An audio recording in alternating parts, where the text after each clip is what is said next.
کسی خاتون کا فون آیا، کل کی بات ہے، امریکہ سے، کینیڈا سے یا امریکہ سے، وہ کوئی حرج نہیں ہے، ان کی طرف سے پابندی نہیں ہے کہ واقعہ نہ سنائیں آپ.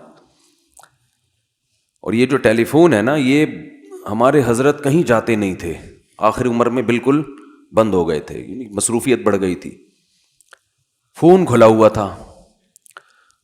تو ہم یہ کہتے تھے کہ حضرت جن ٹاپک پر بیان کرتے ہیں یہ تو بالکل معاشرے کی دکھتی رگ کو پکڑ رہے ہیں، جاتے یہ کہیں ہے نہیں، تو ان کو دنیا کا پتہ کیسے چلتا ہے کہ دنیا میں ہو کیا رہا ہے؟ یہ تو گھر میں ہی رہتے ہیں، ملا کی دوڑ کہتے ہیں نا، مسجد سے گھر سے مسجد. تو حضرت فرمایا کرتے تھے یہ جو فون ہے نا، یہ مجھے پوری دنیا کی خبریں دیتا ہے، ہو کیا رہا ہے. تو ہمیں بھی ٹیلی فون جو ہے نا بتاتا ہے گھروں میں ہو کیا رہا ہے. تو گھر میں کسی کی، ان کے گھر میں کوئی جن چڑیل بھوت، ان کے گھر میں کیا تھے؟ جن چڑیل بھوت، اس پہ آ رہا ہے، اس پہ آ رہا ہے، فلانے پہ آ رہا ہے، ڈمکانے پہ آ رہا ہے.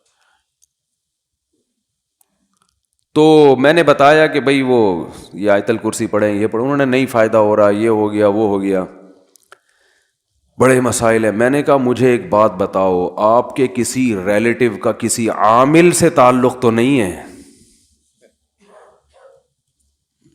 کسی جن چڑیل بھوت بھگانے والے سے تعلق تو نہیں ہے؟ انہوں نے کہا اصل میں ایک کی طبیعت جب خراب ہوئی نا، تو ہم پھر کسی کے پاس چلے گئے جو جن چڑیل بھوت بھگانے کا کام کرتے ہیں. میں نے کہا بس یہ آپ کی ہو گئی غلطی.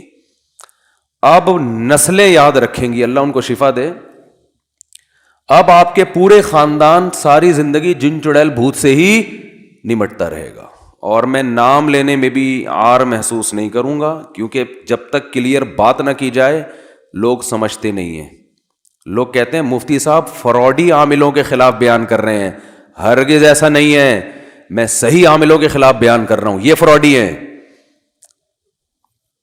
وہ کہنے لگی کہ جن سے ہم علاج کروا رہے ہیں دارالعلوم کورنگی کے مفتی ہیں. میں نے کہا الو کا پٹھا ہے وہ، اور یہی الفاظ میرے ریکارڈنگ میں آئیں گے، اس کو ہٹانا نہیں ہے. کہہ رہے ہیں آپ اتنے بڑے ادارے کے بارے میں کہہ رہے ہو. میں نے کہا اتنے بڑے ادارے نے کسی شخص کا ٹھیکہ نہیں لیا، یہ دارالعلوم کورنگی کے نام کو الو کے پٹھے کیش کراتے ہیں، مفتی کے نام کو کیش کراتے ہیں یہ لوگ. میں نے کہا میرا ادارہ ہے جامعۃ الرشید، اس کا بھی کوئی عامل ہے تو الو کا پٹھا وہ پہلے ہے، جامعہ کا مفتی بعد میں ہے وہ. اور یہ ایڈٹ کیا نا، ایسی کی تیسی کر دوں گا، بتا رہا ہوں میں، یہ الو کے پٹھے کے نام سے جانا چاہیے یہ بیان. ان لوگوں نے گھر اجاڑ دیے، تباہ کر دیے، نفرتیں ڈالی ہیں.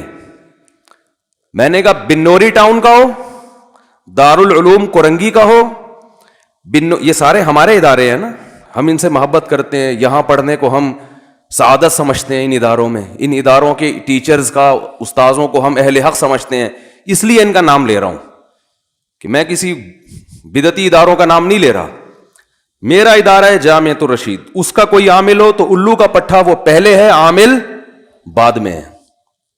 دارالعلوم کورنگی کا کسی کا خلیفہ بھی ہو، الو کا پٹھا وہ پہلے ہے، عامل مفتی خلیفہ بعد میں ہے. میں نے اپنی زندگی میں دیکھے ان میں خلیفے ہوں یا مفتی ہو یا بزرگ ہو، یہ گھروں کو تباہ کرتے ہیں. جو جن چڑیل بھوت کا نا پراپر کام کر رہے ہیں. رقیہ کے میں خلاف نہیں ہوں، اگر کوئی بزرگ رقیہ کر رہے ہیں، دم درود کر رہے ہیں، وہ تو صحابہ تابعین سے، میں بھی کرتا ہوں، وہ تو سب کرتے آئے ہیں. جو اس میں پروفیشنل ہے نا، جو کہتا ہے مجھے یہ کام آتا ہے، وہ جھوٹ بول رہا ہے، وہ الو بنا رہا ہے آپ کو. اور علماء بیچاروں کو پتہ نہیں ہے، ان کو خود نہیں اس فیلڈ کا پتہ. وہ کہتے ہیں شاید کوئی پڑھا لکھا ہو، وہ کچھ بھی نہیں پڑھا لکھا، یہ کوئی سلیبس ہے ہی نہیں، آج تک کوئی وجود میں ہی نہیں آیا. وہ جن چڑیل بھوت بھگانے کا کیا ہے، کیا کرائٹیریا کیا ہے، اس کو کیا آتا ہے؟ تو کہتے ہیں کوئی سلیبس نہیں ہوتا، تجربہ ہوتا ہے. تو تجربہ ہی لکھ دو اپنی کتابوں میں، اسی کو ہم نصاب بنا کے یونیورسٹیوں میں پڑھانا شروع کر دیں گے. جس بڑے سے بڑے عامل کے پاس جاؤ نا، اس سے پوچھو انٹرویو تو کیا کرتا، کیا ہوتا کیسے، اس کو خود کچھ بھی نہیں پتا ہوتا.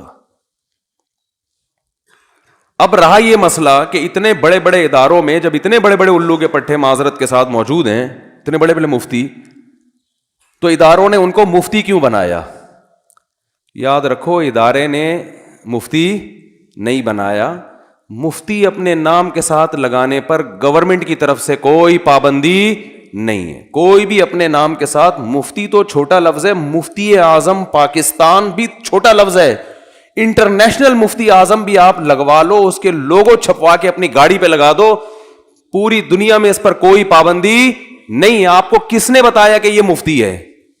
اور دارالعلوم کورنگی کے کون سے بڑے مفتی نے, جو ریلائبل مفتی ہیں, انہوں نے ذمہ داری لی کہ ہم اس کو مفتی قرار دیتے ہیں؟ کہاں ہے یہ تو آپ نے کہا ہے نا, یا وہ خود کہہ رہے کہ میں مفتی ہوں؟ اور مجھے پتا ہے اس پہ میری مخالفت کتنی ہوگی, یہ بھی علماء کی طرف سے ہوگی. میں علماء جن کو میں اہل حق سمجھتا ہوں, ان کی مخالفت کی پرواہ کیے بغیر آپ کو اس لیے بتا رہا ہوں, اپنے گھروں کو تباہ ہونے سے بچاؤ. یہ علماء صحیح ہیں, اہل حق ہیں, لیکن بیچاروں کو نہیں پتا ان کی چالاکیاں, وہ بھی بیچارے بیوقوف بن جاتے ہیں. دیکھو, نیک آدمی کو بیوقوف بنانا آسان ہوتا ہے. یہ علماء بھی ان عاملوں کے چہروں کے نور دیکھ کر اور ان کی ٹوپی ڈرامے دیکھ کر کہتے ہیں شاید کچھ آتا ہو. علماء فراڈی نہیں ہوتے, لیکن فراڈی آدمی علم کا لیبل لگا لیتا ہے, استعمال کرتا ہے, جس سے علماء بھی بیوقوف بن جاتے ہیں. میں نے بڑے بڑے بزرگوں کو ان عاملوں کے ہاتھوں بیوقوف بنتے دیکھا ہے. اگر آپ فتنے کا خوف نہ ہوتا, میں ان بڑے بڑے بزرگوں کے نام لے کے بتاتا کہ فلاں بزرگ کو کس نے الو بنایا, فلاں بڑے سے اتنے بڑے مفتی بزرگ کو کس نے الو بنایا, اور اب تک بنا رہا ہے. نہیں آ رہی میرا خیال ہے باز. آپ کہیں گے آپ کا علم زیادہ ہے, ان علماء کو نہیں پتا. ہمارا علم کچھ بھی نہیں ہے قرآن و سنت میں, ان علماء کے مقابلے میں. یہ قرآن و سنت کے حامل ہیں. ان کی عاملوں کی جو 1.5 ہوشیاریاں ہیں نا, اس کا قرآن و سنت سے تعلق نہیں ہے, اس کا تجربے سے تعلق ہے. آپ دماغ کتنا استعمال کر رہے ہو, اس کی اپنی اوقات تو جا کے دیکھو اس عامل کی, کم وقت کی. تو میں نے اس خاتون سے کہا, وہ کہہ رہے وہ تو دارالعلوم کورنگی کے. میں نے کہا جامعۃ الرشید کے تو کچھ طلبہ جو عامل بن رہے تھے, ہم نے خود نکالے ہیں مدرسے سے, اور کچھ بن چکے ہیں ہمارے. اب کل میرا شاگرد بولے کسی کا جن بھگانے کے لیے کہ میں مفتی طارق مسعود صاحب سے میں نے فقہ کی فلاں کتاب پڑھی ہے, حدیث کی فلاں کتاب پڑھی ہے, ہدایہ پڑھی ہے, یہ پڑھا ہے, وہ پڑھا ہے. اب آپ کہیں کہ ہم نے تو اس سے علاج کرایا لیکن الٹا ہمیں یہ ہو گیا تو وہ ہو گیا, اس کا مطلب مفتی طارق مسعود صاحب کے شاگرد بھی فراڈی ہیں. بھائی ہمارے شاگرد فراڈی نہیں ہوتے, لیکن فراڈی آدمی ہماری شاگردی میں آ سکتا ہے. گورنمنٹ کی طرف سے کوئی پابندی نہیں ہے. کوئی فراڈی آدمی جامعۃ الرشید میں ایڈمیشن لے سکتا ہے, فراڈی آدمی دارالعلوم کورنگی میں جا سکتا ہے. دارالعلوم کورنگی نے ذمہ داری نہیں لی, تو کوئی بھی سرٹیفکیٹ دکھائے اس سے متاثر مت ہو. باقی رہا خلیفہ بزرگ کے, دیکھو بزرگ جب کسی کو خلافت دیتے ہیں وہ ظاہری حالات کے لحاظ سے ظاہر میں ٹھیک لگ رہا ہے, اندر کے حالات اللہ کے سوا کوئی بھی نہیں جانتا. یہ کوئی پوری زندگی کی گارنٹی نہیں ہوتی کہ میری نظر میں اس پہ نیکی کا ٹھپا لگ گیا ہے. یہ گارنٹی خدا کے سوا, اللہ کے سوا کوئی بھی نہیں دے سکتا. تو اس لیے علماء کہتے ہیں کسی بزرگ کی خلافت اگر کسی کو ملی ہے تو محض خلافت کی وجہ سے اس سے بیعت ہونا جائز نہیں ہے, بلکہ آپ خود اپنے طور پہ اس کو پرکھو گے. ان بزرگ نے تو بیچاروں نے اپنے خیال میں, ہوتا ہے کہ بھئی ان کا خیال تھا تو اس نے ہو سکتا ہے بزرگ کو بیوقوف بنا دیا ہو, تو یہ ہو جاتا ہے. بڑے بڑے خلیفے بیوقوف بنا کے خلافتیں لے لیتے ہیں. تو اس لیے اس کی پرواہ مت کریں. لوگ مجھ سے بڑی بحث کرتے ہیں آپ کے پاس دلیل کیا ہے, حالات مشاہدات, کوئی ایک ڈھنگ کا عامل دکھا دو, ایک ڈھنگ. رقیہ کے میں خلاف نہیں ہوں, رقیہ کوئی بھی کر سکتا ہے,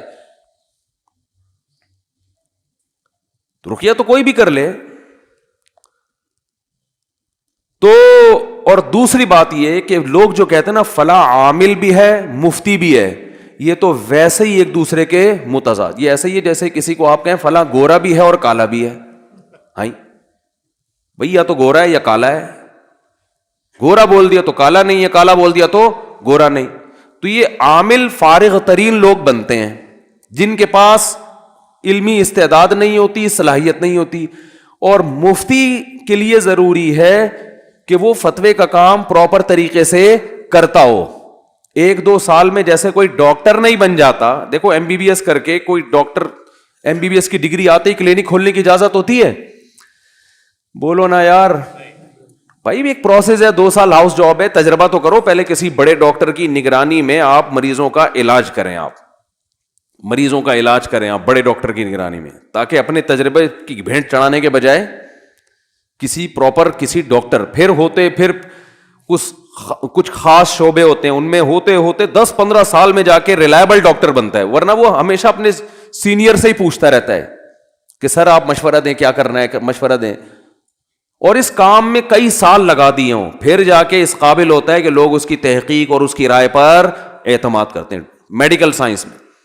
ایسے ہی مفتی پراپر کورس کرنے کے بعد بڑے مفتیوں کی نگرانی میں کئی سال مسائل کا حل لکھتا ہے، ریسرچ کا کام کرتا ہے، کئی سال تحقیق کا کام بڑے مفتیوں کی نگرانی میں کرنے کے بعد اس قابل ہوتا ہے کہ اب اس کی رائے بھی کیا ہو، مضبوط رہے، پھر وہ مفتی بنتا ہے۔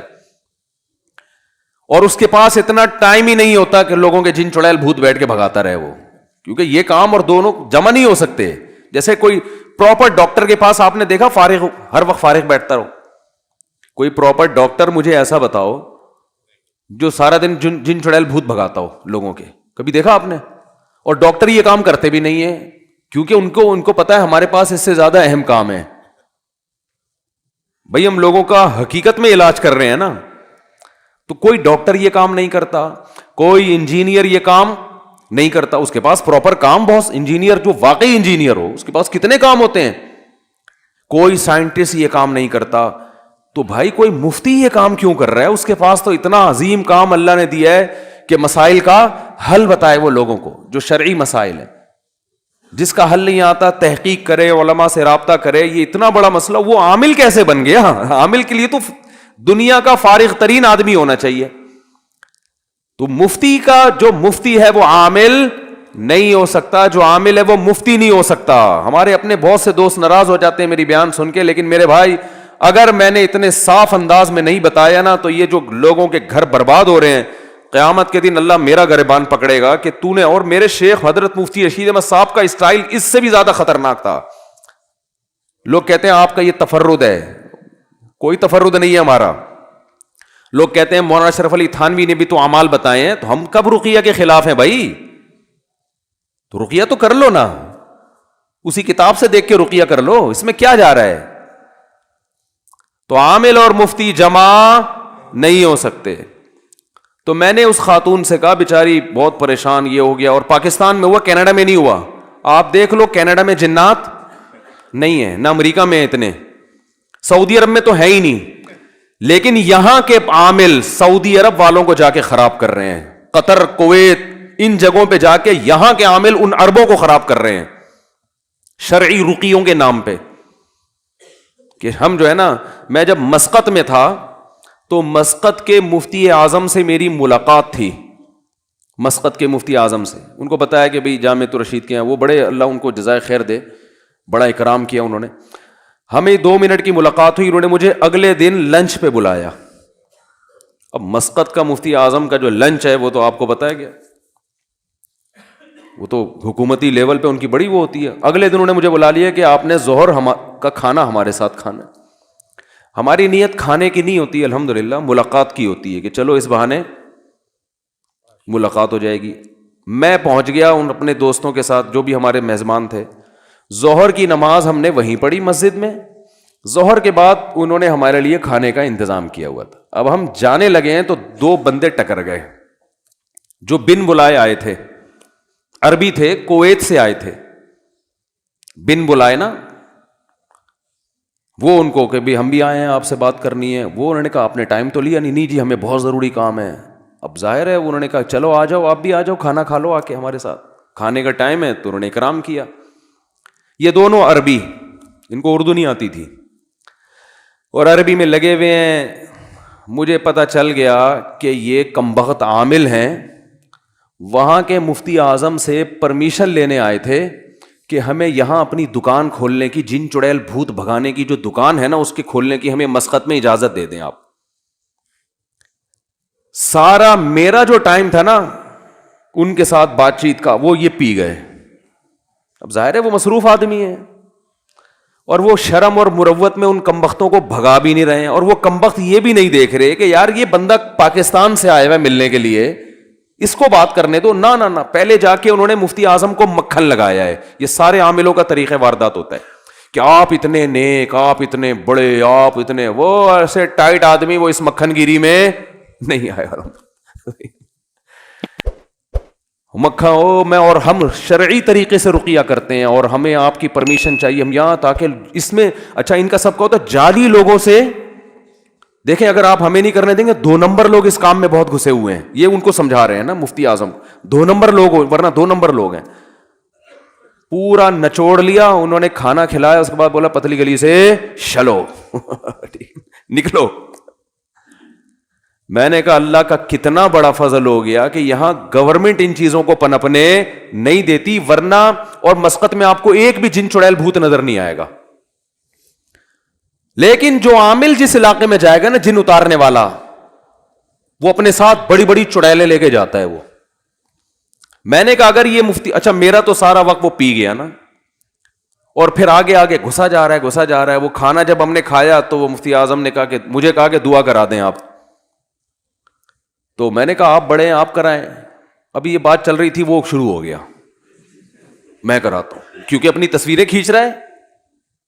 صحیح ہے نا, کیونکہ وہ سیلفیاں بھی ہو رہی ہیں, اور پھر دنیا کو دکھائے گا کویت جا کر یا پاکستان آ کر کہ مفتی اعظم کے مجلس میں دعا کس نے کروائی, وہ اپنے بارے میں نے کروائی. تو ان چیزوں کو کیا کرائے گا یہ کیش, کہ یار وہ میرے سامنے بیٹھا ہوا ہے 2 زانوں اور کھانا بھی کھلا رہا ہے, اور میں اتنا بڑا آدمی ہوں, تو میں کیسے جن نہیں بھگا سکتا. تو لوگ ان چیزوں سے کیا ہوتے ہیں متاثر, یار یہ تو بڑی پہنچی ہوئی فلم ہے بھائی, ہم نے ایک تصویر نہیں لی. جن کو باقاعدہ انوائٹ کیا گیا ہے کھانے پہ ٹھیک ہے نا, اور وہ تصویریں بھی, اور پھر دعا کراتے ہوئے رو رہا ہے. کھانے کے بعد دعا میں تو ویسے بھی رونا دھونا, اچھا ہم کو میت تھوڑی ہے, کوئی جنازہ تھوڑی پڑا بھائی, تھوڑی سی دعا کا مطلب یہ تھا بھائی اللہ برکت دے اہل خانہ کو رزق میں زبر, یہی ہوتا ہے نا. الحمدللہ الذی اطعمنا وہ کرا رہا ہے, اتنے ہاتھ یوں کر لیا ایسے, فل شو بازی. تو ہم اتنا ٹائم ہو چکا تھا, 1.5-2 گھنٹے وہ پی گیا. ہم نے کہا جی السلام علیکم, جا رہے ہیں ہم, تو کیا بات کرے آدمی بیٹھ کے. تو میں نے کہا یار یہ بھی, ہاں. اور آپ کے جو پاکستانی عامل ہیں یہ بڑے بہت آگے ہیں بھائی, یہ آپ کی سوچ سے بہت آگے کی چیزیں ہیں. یہ جا رہے ہیں سعودی عرب, عربوں کو بیوقوف بنا رہے ہیں, کویت جا رہے ہیں وہاں بیوقوف بنا رہے ہیں, اور پتہ نہیں کیا کیا کر رہے ہیں. ابھی تک کویت میں ایک صاحب 15 سال شارجہ میں رہ کر آئے, کہہ رہے ہیں میں نے پورے پٹھان تھے ہمارے دوست, کہہ رہے ہیں 15 سال میں ایک جن بھوت کا کیس نہیں دیکھا. کہہ رہا ادھر آیا ہوں تو ادھر ہر دوسرے آدمی پہ بھوت چڑھا ہوا ہے, ہر گھر سے تعویذ نکل رہے ہیں. وہ اس پہ جن آیا ہوا ہے, وہ ساس نے بہو پہ کرایا ہوا ہے, وہ فلانی نے ڈمکانے پہ کرایا ہوا ہے. میں نے کہا یہاں سے لے جاؤ 2-4 کویت میں, وہ ابھی تک سکون سے ہیں تو لے جاؤ. میں نے کہا یہاں سے جن اتارنے والا عامل لے جاؤ آپ, پھر دیکھو عربوں کی ایسی کی تیسی نہ ہو جائے. کچھ لوگ رقیہ کی حد تک کرتے ہیں, اس کے ہم خلاف نہیں ہیں, وہ تو میں بھی کرتا ہوں. اور بعض بزرگوں کے دم میں اللہ نے طاقت زیادہ رکھی ہے, وہ ان کی کرامت ہے, وہ کرتے ہیں تو زیادہ اچھا فائدہ ہو جاتا ہے. یہ تو اس حد تک ہم رقیہ کے خلاف نہیں ہیں. تو میں نے اس خاتون سے کہا, میں نے کہا آپ نے کسی عامل سے تعلق قائم کیا ہوگا, اور یاد رکھو دارالعلوم کورنگی کے جتنے بڑے حضرات ہیں کوئی کسی عامل کی ذمہ داری نہیں لیتا نہ, اور جامعۃ الرشید میں بھی بنوری ٹاؤن میں کوئی کی ذمہ داری نہیں لیتا. ادارے کی سطح پہ کوئی نہیں بولا جو ہے جو خود بھگتو. لوگ کہتے ہیں پھر یہ برات کا اعلان کیوں نہیں کرتے, ہمارا تعلق نہیں ہے. ایسے تو ہر طرح آپ نے اندازہ کیسے لگا لیا کہ ان کا تعلق ہے, تو آپ خود کیوں فرض کر کے بیٹھے ہوئے ہو. تو میں نے اس خاتون سے کہا, میں نے کہا کوئی پہلا آدمی ایسا ہوگا اس کی طبیعت خراب ہوئی, پتہ نہیں کیوں ہوئی خراب, جس وجہ سے بھی ہوئی, وہ چلا گیا عامل کے پاس. اب وہ کویت کے کوئی مفتی ہیں, انہوں نے کہا کہ میرے پاس جنات کی پوری جماعتیں ہیں, اور جماعتیں بھیج کے میں پرانی والی جماعتوں کو کیا کر رہا ہوں, نکلوا رہا ہوں. میں نے کہا اس سے تعلق ختم کرو, اس مفتی سے. مفتی نہیں ہے وہ, جب تک ختم نہیں کیا نا یہ علاج, تو دماغ سے ایک ٹھیک ہوگا 4 اور بیمار ہو جائیں گے. اور پھر میں نے کہا کہ اس میں یہ بھی بڑا نقصان ہوگا کہ زندگی بھر کے لیے جن چڑیل بھوت. دیکھو میرے باپ دادا جن چڑیل بھوت میں نہیں پڑتے تھے. میرے والد صاحب کے کبھی ہم نے نہ یہاں تعویذ دیکھا نہ یہاں دیکھا نہ کوئی دھاگا کہیں دیکھا. پریشانیاں بھی آئیں, 2 رکعت صلاۃ الحاجت پڑھ کے اللہ سے مانگتے تھے, اللہ ان کی مغفرت فرمائے. جب بھی کسی ٹینشن میں ہوتے تھے ہم اپنے والد کو دیکھتے تھے دعا مانگ رہے ہوتے تھے نماز پڑھ کے, بس نہ جن نہ چڑیل نہ بھوت. اور جن لوگوں کو ہم نے دیکھا کہ وہ کسی نے کچھ کر دیا ہے وہ اب تک اسی میں لگے ہوئے ہیں, فلانے نے ڈمکانے کو کر دیا, فلانے نے یہ فلانے کو کر دیا, اس نے یہ اس کو کر دیا, اس نے جن چڑھایا, وہ فلانے بزرگ کو لے کر آئے انہیں سونگ کے بتایا کہ اتنے جنات ہیں. جن اسمیل والی چیز ہی نہیں ہے کہ سونگنے سے پتہ چلے. بنیان سونگ کے بتا رہے ہوتے ہیں. کس قدر بےغیرتی ہے یار, اپنی عورتوں کے بنیان غیر مردوں کو پکڑا دیتے ہو, وہ سونگ سونگ کے بتا رہے, تو بے شرمی ہے. اور اس کو پھر مفتی بھی کہہ رہے ہو, کس قدر بے شرمی کی بات ہے. تو اس لیے بھائی یہ ہاں, تو میں نے کہا کہ اس کا اب علاج یہ ہے. میں نے بہت سے لوگوں کے جنات بھگائے الحمدللہ. کیسے بھگائے ہیں؟ علاج چھڑوا دیا ان کا. لیکن علاج چھڑوانے کے لیے مضبوط, دیکھو جنات کو مایوس کرنا پڑتا ہے, یاد رکھو, کیونکہ اب جس عامل سے تعلق ہو گیا نا عقیدت, جب تک اس کی عقیدت کھرچ کھرچ کے دلوں سے نہیں نکلے گی تو اس وقت تک جنات نہیں بھاگیں گے گھر سے. اور دل سے نکالنے کے لیے میں نے کہا کہ اس عامل کو فون کر کے معین اختر کا پروگرام سنیں, بلب کے رشتہ داروں کو گالیوں والا. میں تو اب گالیاں نہیں سکھاؤں گا نا یہ والی. میں نے کہا تھوڑی دیر کے لیے گالیاں حلال ہونے کا فتویٰ میں دے رہا ہوں, ویسے گالیاں دینا جائز نہیں ہے, تھوڑی دیر کے لیے, کیونکہ علاج کے لیے نا, علاج میں تو چرس بھی بعض دفعہ پینا جائز ہو جاتی ہے. اگر کوئی مر رہا ہے کہ بھائی وہ مر جائے گا تو ڈاکٹر کہتے ہیں بھائی اب زہر کا انجیکشن بھی لگانا پڑتا ہے, بعض دفعہ چرس بھی پلانی پڑتی ہے. جراثیم مارنے کے لیے زہر کی بات کر رہا ہوں, ایسا نہ ہو کوئی بندہ ہی مار دیں آپ ٹھیک ہے. تو میں نے کہا کہ اس عامل کی جو عقیدت میں آپ مبتلا ہو گئے ہیں نا, کیونکہ ان کو یہ ڈر ہوتا ہے اگر ہم نے ان کو برا بلا کہا تو یہ محترم جن چڑیلوں کی 6 جماعتیں اور نہ بھیج دیں کہیں. تو یہ جب تک ڈر ہوگا نا علاج نہیں ہوگا. اس کا طریقہ یہ ہے کہ اس کو فون کر کے کہا جائے کہ الو کے پٹھے تیرے باپ میں دم ہے نا, باپ کی جگہ کچھ بھی لگا دیں آپ, دم ہے نا تو جتنی چڑیلیں تیرے پاس ہے ابھی بھیج دے, تو تیرے میں دم آج دیکھیں تو صحیح ہے کتنا. جب تک اتنا کانفیڈنس نہیں ہوگا جنات آپ پر کیونکہ جن تو جاتے ہیں ایسے لوگوں کے پاس, جنات کو پتا ہے کہ یہاں ہمیں ہماری دکان چلے گی ٹائٹ والی, ہمارے پاس کیوں نہیں آتے. الحمدللہ میں تو عاملوں کو چیلنج کرتا ہوں, یار جتنے عامل ہیں کوئی ایک چڑیل تو بھیجو یار, ہم تو تمہارے خلاف صبح شام تقریریں کر رہے ہیں, کوئی تو بھیجو, کوئی تو چڑیل آئے, کوئی تو جن آئے, ہمیں بھی تو آئے نا, جو تمہارے پاس پوری فوجیں تیار ہیں. تو یہ عامل کچھ بھی نہیں کر سکتے. یہ پتہ ہے کیا میرے کیا کہتے ہیں, اس نے حصار کھینچے ہوئے ہیں. رفیع بھائی آپ تو ہمارے ساتھ سارا دن رہتے ہیں, کبھی دیکھا ہمیں کوئی حصار پڑ, ہم تو اتنے مصروف آدمی ہیں بھائی, فرض نماز ادا کرتے ہیں, اللہ کا شکر ادا کرتے ہیں, اللہ تو نے تکبیر اولا سے جماعت ملا دی ہم کو, حصاروں کا ہمارے پاس ٹائم ہی نہیں ہے. مجھے ایک صاحب نے کہا آپ خانقاہ کھول کے بیٹھیں. مجھے وہ اجازت بیعت بھی کسی بزرگ سے ملی ہوئی ہے, بیعت جو ہوتا ہے نا کہ ہم بھی کسی بزرگ نے خلیفہ بنائے ہوئے ہم کو, تو بیعت کر کے اپنی خانقاہ کھولیں. میں نے کہا پھر کیا ہوگا بھائی؟ کہہ رہے اس میں آپ لوگوں کو ذکر کرائیں اور اس میں آپ آ کے بیٹھیں, ہاں اس میں لوگوں کو بٹھائیں. میں نے کہا مجھے کون بٹھائے گا میں لوگوں کو تو بٹھا دوں گا جیسے خانقاہ میں بٹھایا جاتا ہے نا, پھر شیخ صاحب بھی بیٹھتے ہیں. میں نے کہا لوگوں کو میں لاکھوں کروڑوں لوگوں کو بٹھا سکتا ہوں, لیکن یہ کروڑوں مل کے مجھے بٹھا دیں, خدا نے ایسا بچہ اب تک, یعنی کسی ماں نے ایسا بچہ اب تک جنا نہیں ہے جو مجھے بٹھا دے. اور میرے تو گھر والے پریشان ہیں, میں بیٹھتا نہیں ہوں ٹک کے, ادھر سے گھر سے آیا, اس دوسرے کمرے سے نکلا, واش روم سے ٹن مارا, ادھر آئے, دوسرے کمرے سے گئے, یوں نکل گئے, پھر دوسرے گھر میں دیکھا چائے پی, وہاں سے نکلے, ادھر سے ٹن مارا, تیسرے گھر کی خبر گیری کی, وہاں سے ٹن مارا, آلو پیاز لینے چلے گئے, ادھر سے ٹن مارا, بیان میں جا رہے ہیں, ادھر دعوت میں جا رہے ہیں, ادھر جو ہے نا وہ اور کچھ مسئلہ ہے وہ وہاں جا رہے ہیں, پھر مدرسے پہ کال آئی ہوئی ہے وہاں جا رہے ہیں, پھر وہ طلبہ کو پڑھانا ہے وہاں جا رہے ہیں, پھر کوئی ایک مسئلہ آیا ہوا ہے اس کو حل کرنا ہے, پھر وہ ریکارڈنگ کرانی ہے, تفسیر کی ریکارڈنگ رہے گی, اس کے فون آنے شروع ہو جاتے ہیں یہ ان کے فات کے, بھائی مفتی صاحب تفسیر کی ریکارڈنگ کرا دو, اللہ کا واسطہ لوگ انتظار میں, پھر ادھر پہ صاحب مسائل جمع ہوئے ہیں وہ ریکارڈنگ کرا دو. تو میں نے کہا ہمیں تو پولیس بھی نہیں بٹھا سکتی, تو ہم حصار کہاں سے بیٹھ کے کھینچیں گے بھائی. اور پھر بھی جب رات کو سونے کے لیے لیٹتا ہوں تو پتا چلتا ہے 10-20 کام ابھی بھی رہ گئے، 10-20 کام ابھی بھی رہ گئے. تو اچھا، اب عاملوں نے ایک کام میرے خلاف شروع کیا، فحش الزامات لگانا. یہ ان کا آخری حربہ ہوتا ہے کہ ایک آدمی کی جو شخصیت ہے نا اس کو مجروح کرو.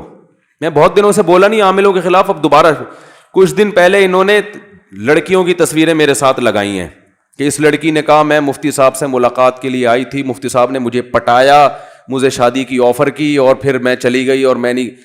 یہ سب بکواسات ہیں، کیونکہ اب میں نے دوبارہ بولنا شروع کیا نا پھر اس طرح کی تصویریں آنا شروع ہو جائیں گی. اس کا بہترین طریقہ یہ ہے کہ آپ نے تجربہ کرنا ہے، کسی لڑکی کو بھیج دیں، مفتی صاحب سے مسئلہ پوچھ کے آؤ، پٹنے کی کوشش کرو پوری. صحیح ہے نا؟ یہ تو بہترین آزمائش ہے نا.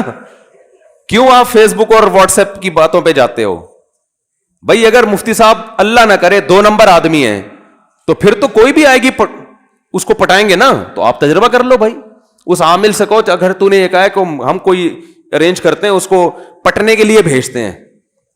اللہ کا شکر ہے ہم کوئی بہت نیک آدمی نہیں ہے، کوئی تعریف نہیں کر رہا، لیکن یہ پٹانے وٹانے والے کام الحمدللہ اللہ نے بچا کے رکھا ہوا ہے. کوئی بڑی بات نہیں کر رہے ہم، اللہ نے بچایا ان پٹانوں سے. یہ کسی کو پٹا دیا اور یہ کر دیا. باقی جس نے شادیاں کرنی ہوتی ہیں وہ پٹانا، وہ تو ڈائریکٹ شادی کی آفر کرتا ہے.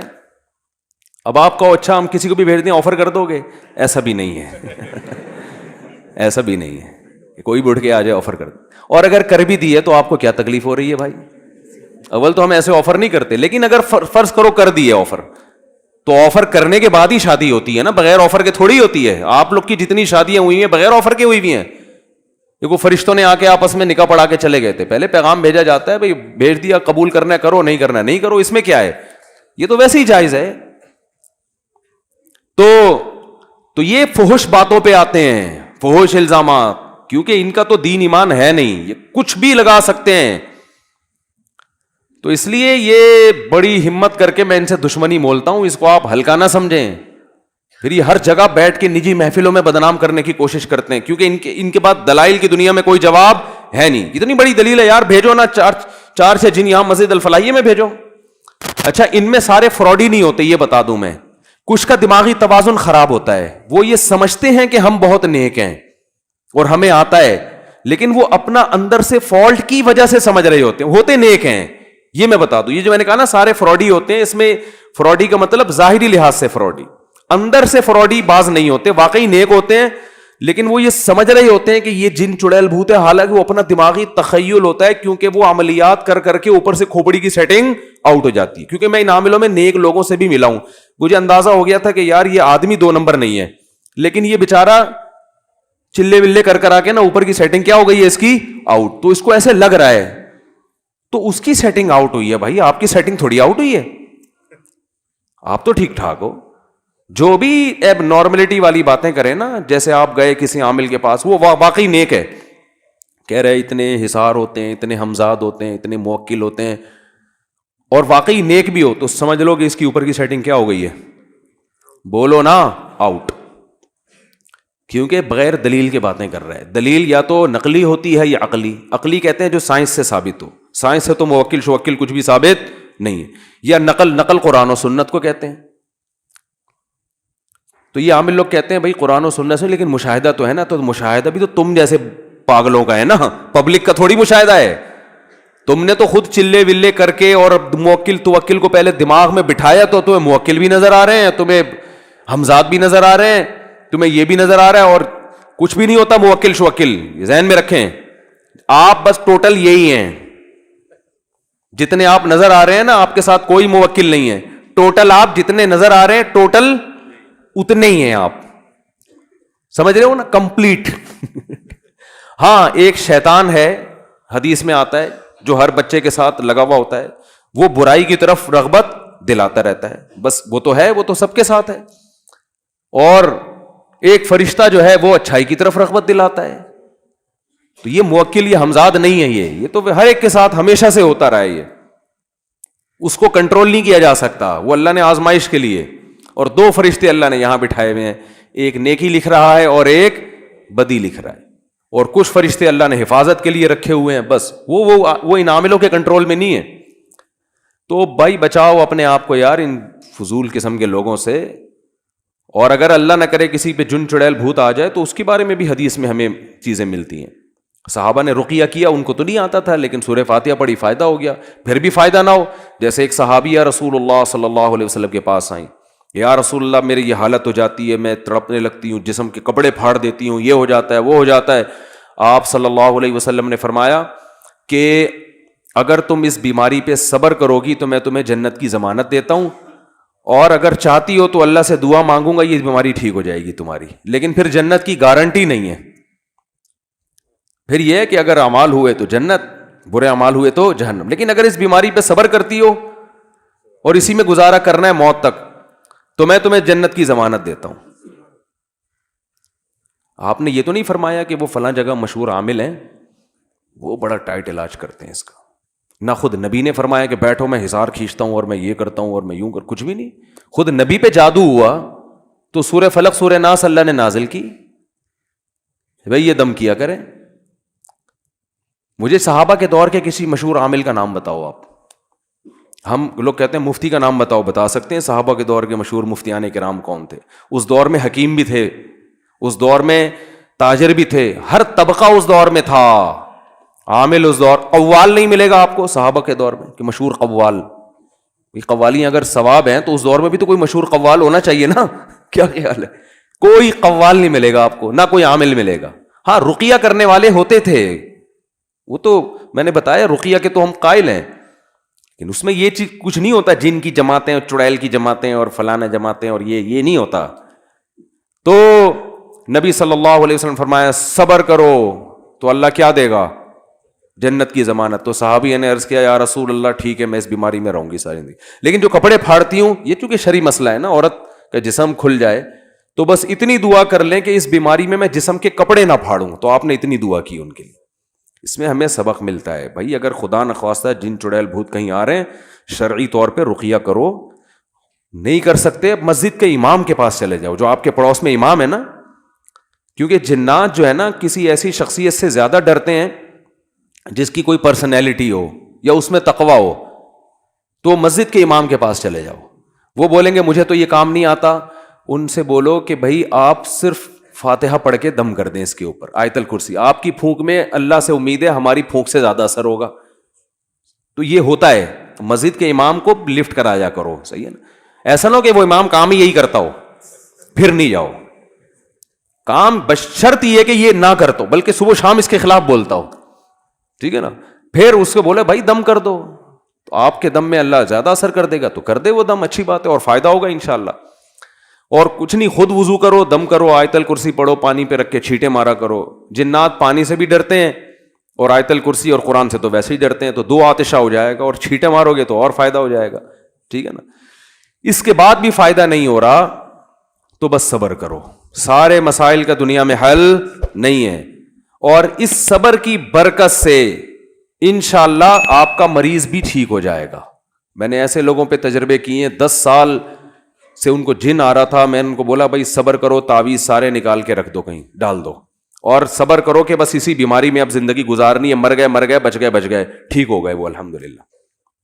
ایک آدمی کا فون آیا میری بیوی پہ، وہ بھی تھے قطر بحرین میں، میری بیوی پہ جن آتا ہے، یہ ہوتا ہے، یوں ہوتا ہے، ایسا ہوتا ہے، فلانا ہوتا ہے. میں نے کہا بھائی جان اس کا علاج کرنا چھوڑ دو.